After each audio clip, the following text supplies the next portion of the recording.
Hello children, last class we saw about the first recombinant construction of the first recombinant DNA. I said antibiotic resistant gene, and today we are going to see about the tools of recombinant DNA technology, the tools, key tools.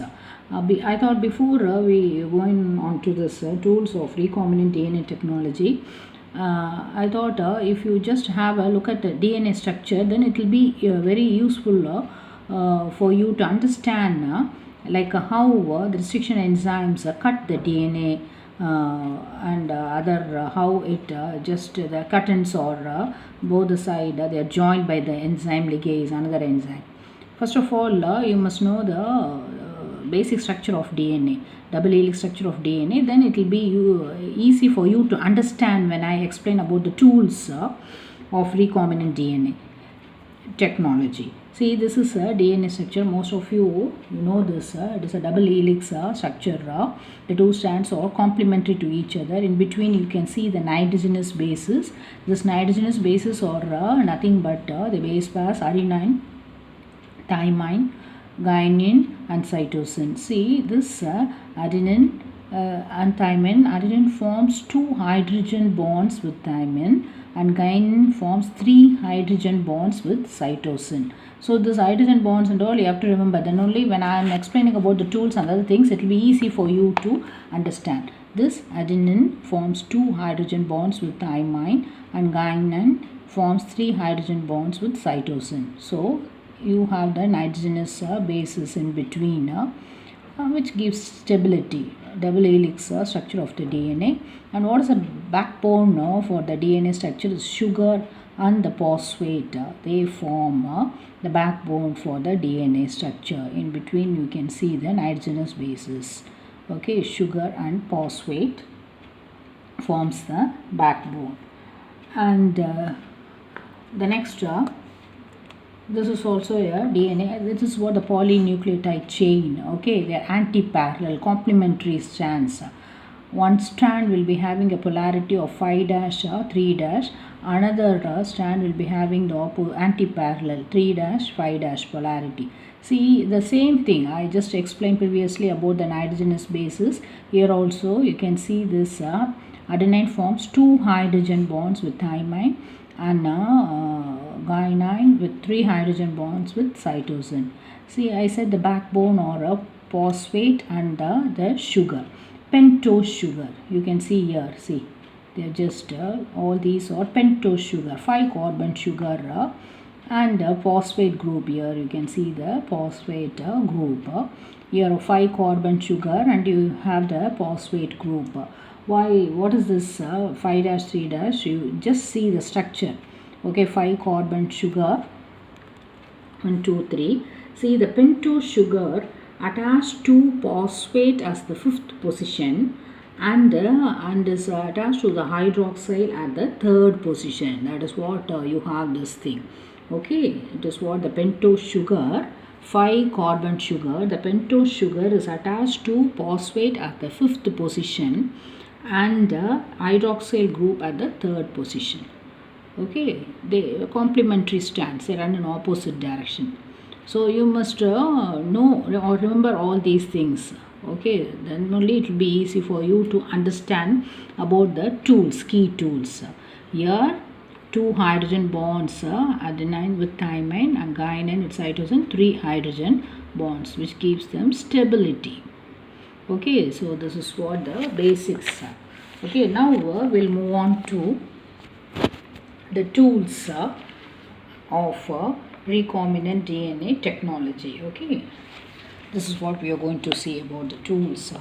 See, tools means what are the key tools? Restriction enzymes, that is what we are going to see today. Restriction enzymes to cut the DNA, and polymerase enzymes, polymerase to catalyze and to make multiple copies of the recombinant DNA polymerase, and ligases for joining the cut ends of the DNA fragments, and vectors, you know very well, to carry the alien piece, and the host organism to make copies of the recombinant DNA of the desirable gene. All these forms a key tool.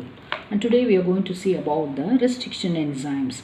See, in the year 1963, 2 enzymes were isolated. Two enzymes responsible for restricting the growth of bacteriophage. Restricting, limiting the growth of what is a bacteriophage? Bacteriophage in Escherichia coli were isolated. Two enzymes for restricting the growth of the bacteriophage is nothing but is a virus. That is, a phage is a virus that infects and replicates within the bacteria. And enzymes restricting their growth were isolated, and two enzymes were isolated. One of these added methyl groups to DNA. Methyl groups to DNA, that is, they can change the activity of a DNA segment without changing the sequence. We saw previously the structure, no? Without changing the sequence, they can just change the activity of the DNA segment. That was one of the enzymes. Okay, two enzymes were isolated, and another enzyme what you are going to see today is another was cut DNA, able to cut DNA, and it was named restriction endonucleases. All these are enzymes. That is, they will end with ACE. ACE means all enzymes. So two enzymes. One we are not going to concentrate on that. Another one which is going to cut DNA, that is restriction endonucleases. That is what we are going to see first. Actually, the first restriction endonuclease was HINE2. That was the name given. Okay, HINE2. And this HINE2, how it will cut means it always cut DNA by recognizing a specific sequence of 6 base pairs. This specific sequence is known as the recognition sequence. Okay, it always this is what restriction endonuclease, molecular scissors. Okay, already we saw molecular scissors only I'm talking about. Okay, I said no, HINE2 was the first restriction endonuclease. It will recognize a specific sequence of 6 base pairs. Already told about the nitrogenous bases and all. 6 base pairs it recognizes. Okay, particularly 6 base pairs, and then it will cut like this. You can see the cut. The fragments have been cut with the help of the restriction endonucleases, which will recognizes a specific sequence of 6 base pairs. And this specific base sequence is known as the recognition sequence of for HINE2, that particular restriction endonuclease enzyme. This is how, this is an example. Okay, 6 base pairs, how it will cut. Then it will be joined. That is a separate process how they are joined to make a recombinant. Okay, and the naming, see now actually today that was the first restriction endonucleases. Today actually 900 restriction enzymes have been isolated from 230 strains of bacteria, that is types of bacteria. From 230 types of bacteria, 900 restriction enzymes have been isolated. And how they will just give the name for the just an example. Okay, for this restriction endonucleases, this is from the bacterium Escherichia coli. See, the first, you know very well, genus and the species. First letter from the genus and the next 2 letters from the species. This is how they will name it. Okay, they cannot keep telling the full name. Okay, restriction endonuclease. This is the name. So, ECO. This R is a strain of the bacteria. Okay, nature of the coating, rough colonies. Okay, rough or strain, whatever, S or smooth. This is R. Okay, this is the Roman letter 1. Okay, the Roman actually numbers following the names indicate the order in which the enzymes were isolated. So this will indicate the order in which it can be 1, 2, 3, 4. This is 1. So this is how they will name the enzymes. Okay, by taking a first letter from the genus and 2 letters from the species from these kind of bacteria. Okay, so that is how. The next one, the restriction enzymes, they are of 2 types. Okay, they are of 2 types.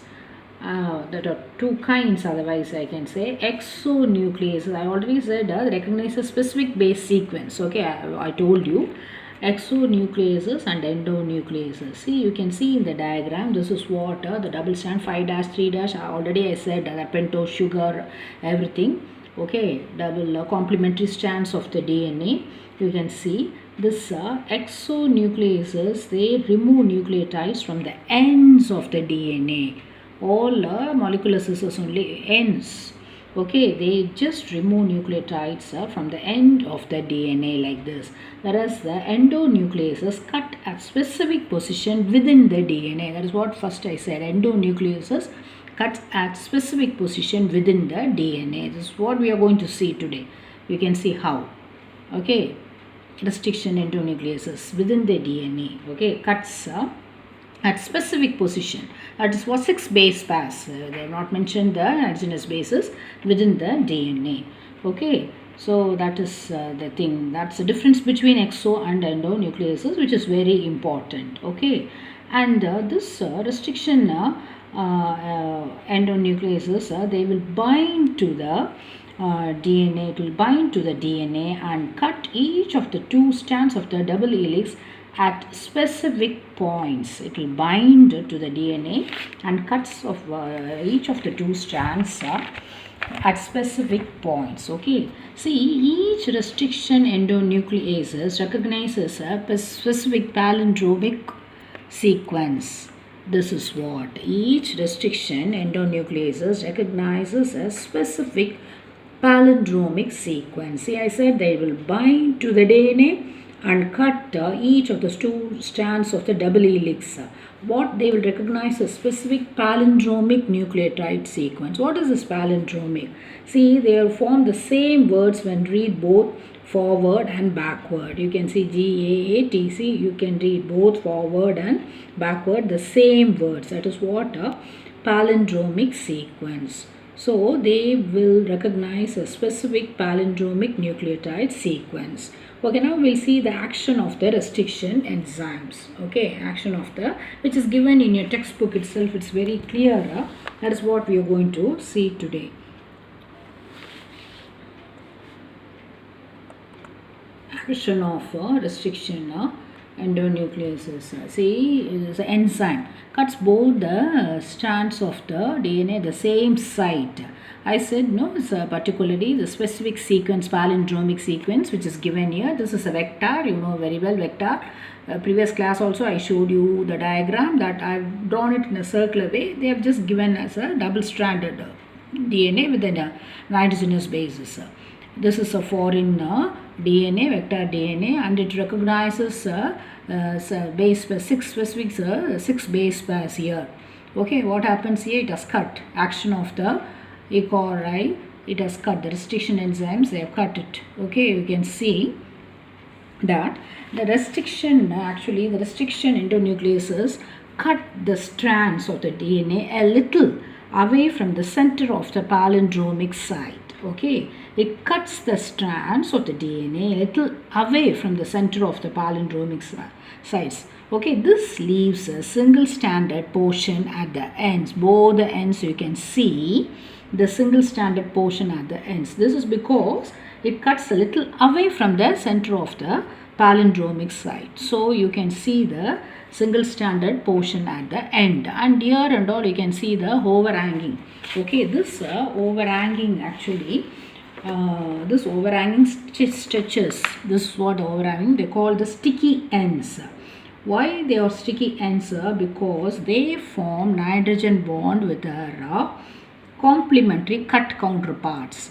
Okay, they form the hydrogen bonds. Hydrogen bonds, I already said hydrogen, no, adenine forms 2 hydrogen, whereas guanine form 3 hydrogen bonds. So this overhanging stretches are called sticky ends, and they form the hydrogen bonds with their complementary cut counterparts. So this sticky ends, due to the hydrogen bonding, this will facilitate the DNA ligase. This stickiness facilitates the action of DNA ligase to join them like this. This is what the recombinant DNA, to join them like this. Okay, so because of the sticky ends, that will the stickiness facilitates the action of the enzyme DNA ligase. So you can now see the recombinant DNA. This is what the steps in the formation of recombinant DNA by using restriction endonucleases. I think it is very clear for you. Okay, once again I can repeat. See, this is a vector foreign. It recognizes the base sequence specific sequence 6 base pairs, and it has cut it. See, why it is like that? It has cut the strands of DNA a little away from the center of the palindromic sequence, leaving a single stranded portion at the ends, and this overhanging stretches are sticky because of the presence of hydrogen bonding with the complementary cut counterparts. This stickiness facilitates the action of a DNA ligase enzyme, and it will just join them. This is what the recombinant DNA by the action of restriction enzymes. This is the role played by the restriction enzymes, and already you have seen about the ligase. Okay, DNA ligase. But I have shown you the diagram of ligase. This facilitates the, see, this part ligase is joining the cut parts.